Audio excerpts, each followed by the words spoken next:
여러분 안녕하세요. 코코아빠 아이겠습니다. 대한민국의 이강인 선수가 챔스 1호 골, 리그 1호 도움에 이어서 오늘은 리그왕 1호 골을 터뜨렸습니다. 몽펠리에전에 선발로 나선 이강인 선수는 오늘 4-2-2-2 포메이션에서 좌측 2선의 역할을 맡았습니다. 그리고 패스 47번 중 47번을 전부 성공시켜 패스 성공률 100%를 달성했습니다. 또한 롱볼 패스가 2개나 있었고 그것을 모두 성공시켰다는 것은 그만큼 이강인 선수의 킥이 매우 정확했다는 것을 의미하겠죠. 특히 2선의 공격적인 배치임에도 불구하고 수비적인 역할 역시 굉장히 많이 소화해 주었습니다. 경합을 무려 8번을 시도해 6번이나 승리하며 승률 75%를 기록했죠. 이 기록은 경합 횟수에서는 팀 내 공동 2위, 경합 승률에서는 팀 전체 1위에 해당합니다. 은바페도 똑같은 8번의 경합을 시도했지만 3번만 승리하며 승률이 이강인의 절반인 37.5%였고 덴벨레는 가장 많은 경합인 16킬을 기록했지만 그중 단 6번을 성공하며 역시 은바페와 같은 37.5%의 성공률을 기록했습니다. 거기다 이강인 선수는 태클도 2회나 해주며 상대가 쉽게 전진하지 못하도록 성실하게 움직여 주었습니다. 그리고 드리블 시도 역시 4번을 시도해 3번을 성공하며 성공률 75%를 기록해 이강인 선수 본인 특유의 개인 능력을 보여주기도 했습니다. 하지만 역시 가장 압도적인 퍼포먼스였던 것은 오늘 나온 리그 1호 골이겠죠.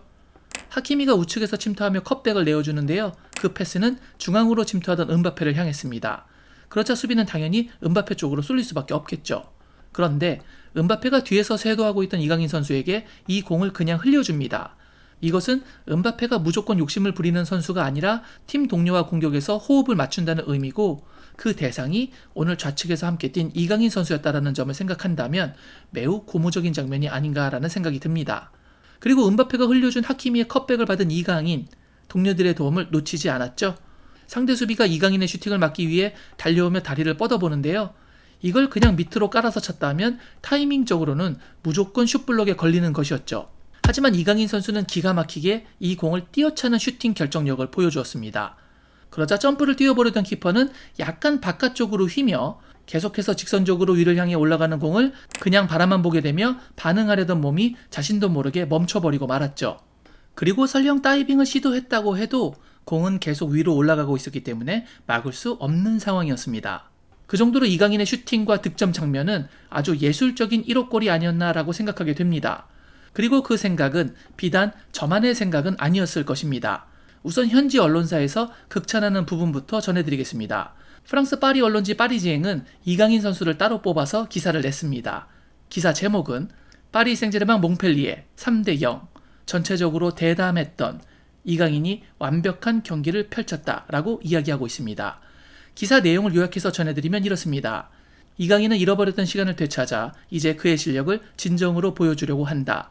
솔직히 말하자면 우리는 이강인이 정말 어떨지 잘 모르고 있었다. 우리가 영입한 이강인이 뛰어난 놀라움이 될 것인지 아니면 과대평가된 선수로 많은 실수를 범할 것인지 8월 허벅지 근육 부상으로 시작이 늦어졌는데 컨디션을 되찾기 위해 대한민국 대표팀으로 떠났고 그럼에도 불구하고 돌아온 몇 주 동안 그는 예고된 팀 전력 상승을 돕는 선수처럼 등장했다.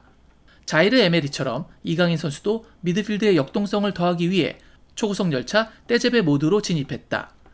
리그왕에서 3번의 선발 출전과 챔스에서의 10분과 19분의 짧은 2번의 출전 때문에 자신의 재능을 팬들에게 보일 기회가 별로 없었고 그렇기에 더 열심히 하는지도 모르겠다.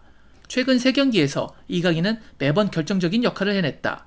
첫 번째로 열흘 전에 밀란과의 경기에서 자이르 에메리의 패스를 골로 연결했다. 지난 일요일에도 4-2-4 포메이션에서 은바페에게 앙헬 디마리아와 같은 멋진 아웃프런트 패스로 어시스트를 제공했다. 그러면서 곧이어 앞서 제가 언급한 기록을 소제목으로 잡았습니다. 47번의 패스 시도, 47번의 패스 성공. 실제로 이전 발렌시아 선수인 이강인은 흠이 없는 모습을 보여주었다. 이 경기 전체에서 모든 패스를 성공시킨 유일한 필드 플레이어다. 47번 시도한 패스 중 47번을 성공했고 73번의 볼터치를 가져갔다. 경기 후 루이스 엔리케 감독은 미소를 지으며 이에 대해 말했다. 이 선수는 작지만 어디서든 뛸 수 있습니다. 그는 개성이 있고 체력이 좋으며 완벽한 선수입니다. 이 클럽에서 훌륭한 선수를 영입한 것입니다. 그리고 이어서 기사에서는 몇몇 팬들께서 우려했던 부분에 대한 언급을 이어나갔습니다.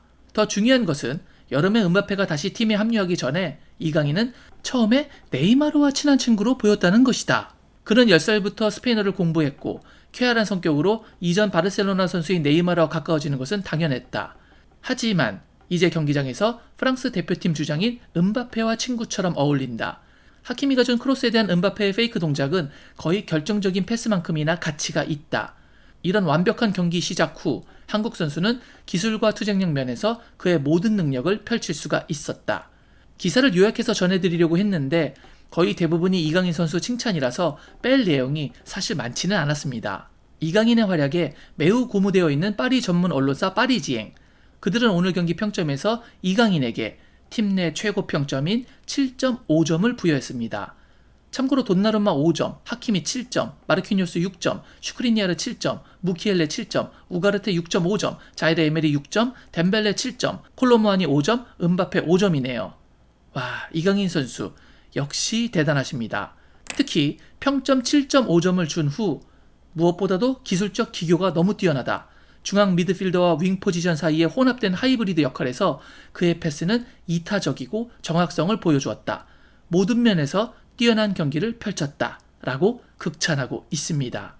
이강인 선수의 멀티 포지션 소화 능력은 엔리케 감독도 파리 언론사도 모두 칭송하고 있네요. 오늘 경기를 풀타임 소화하지도 않았는데 팀 내 최고 평점을 부여하며 사실상 오늘의 선수로 선정한 것과 같은 인정을 해준 셈입니다. 계속해서 이강인 선수에 대한 루이스 엔리케 감독의 인터뷰 내용 이어서 전해드리겠습니다. 경기 후 기자는 루초에게 여러 가지 질문을 하다 이강인 선수에 대해서도 물었습니다. 이강인 선수는 감독님의 시스템에 더 잘 적응하고 있나요? 그에 대한 엔리케의 답은 이렇습니다. 이강인은 이전에 스페인에서 활약했던 선수로 나는 그를 매우 잘 알고 있습니다. 루이스 캠퍼스와 클럽의 훌륭한 영입입니다.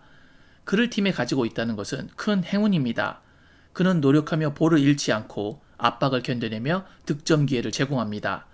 그는 경기에 대한 열정이 큽니다. 선수가 발전하기 위해서 이 열정이라는 것이 매우 중요하죠. 루이스 엔리케 감독은 이강인 선수의 기술적인 칭찬은 물론이거니와 그의 강인한 마음가짐에 대한 극찬 역시 잊지 않았습니다. 특히 스페인에서 뛰어서 잘 안다는 그의 표현은 이번 시즌 엔리케 감독의 부임이 이강인 선수의 팀 적응에 있어서 매우 긍정적일 것이라는 우리의 예상이 그대로 적중했음을 보여주는 대목이었던 것 같습니다. 그리고 이런 칭찬과 기쁨은 단지 감독과 언론사만의 몫은 아니었습니다. 이강인의 선제골을 본 파리 생제르맹 팬들도 격하게 이강인을 칭찬하기 시작했습니다. 크랙을 보여주는 이강인이야. 날 웃을 수 있게 만들어주는 선수지. 움직임 전체가 괴물 같아. 이강인, 그는 정말 대단해. 한국인 고트야. 아시아의 메시네. 이강인은 이미 우리의 마음을 얻었어. 골에 대해 엄청난 정확성을 가지고 있잖아. 정말 기쁜 골이야. 나의 멋진 크랙 선수. 그에게 등번호 10번을 줘. 에펠탑에 그의 동생을 세우자. 응? 벌써? 오늘 팬들의 반응을 보다 보니 자주 보이면서 너무나 간단한 비교문 문장이 많이 보였습니다. 바로 메이에그 누구누구라는 표현으로 누구누구보다 더 좋다, 더 낫다라는 짧은 문장인데요. 바로 보시겠습니다. 메이에그 덴벨레, 덴벨레보다 낫네. 메이에그 비티냐, 비티냐보다 더 잘한다. 메이에그 벨링엄, 벨링엄보다 더 낫구만. 메이에그 누구누구, 이강인 선수 덕분에 짧은 생활용 불어도 익힐 수 있게 되네요. 미친 꼴이다. 난 이 선수를 미치도록 사랑해요. 이강인은 정복자야. 그냥 다리 사이로 공을 흘려보내주면 나머지는 이강인 선수가 알아서 처리하네. 2번이나 다리 사이로 흘려준 공을 넣었기 때문에 이런 이야기가 나왔습니다. 놀라울 정도로 아름다운 골이다. 이강인은 너무 강해. 이강인의 강이 굿셀 강이라는 뜻까지 있다는 것을 알면 이분이 더욱 놀라겠네요. 내 최고의 사랑하는 이강인. 죽이는 골이다. 끝내준다. 이강인, 내가 이렇게 이강인이 좋은 경기를 할 거라고 말했었잖아. 그냥 천재네. 나 이 선수 많이 사랑해. 이 선수는 대체 어떤 괴물이 되려고 그러는 거지? 이강인, 고마워. 이강인은 미래의 메시야.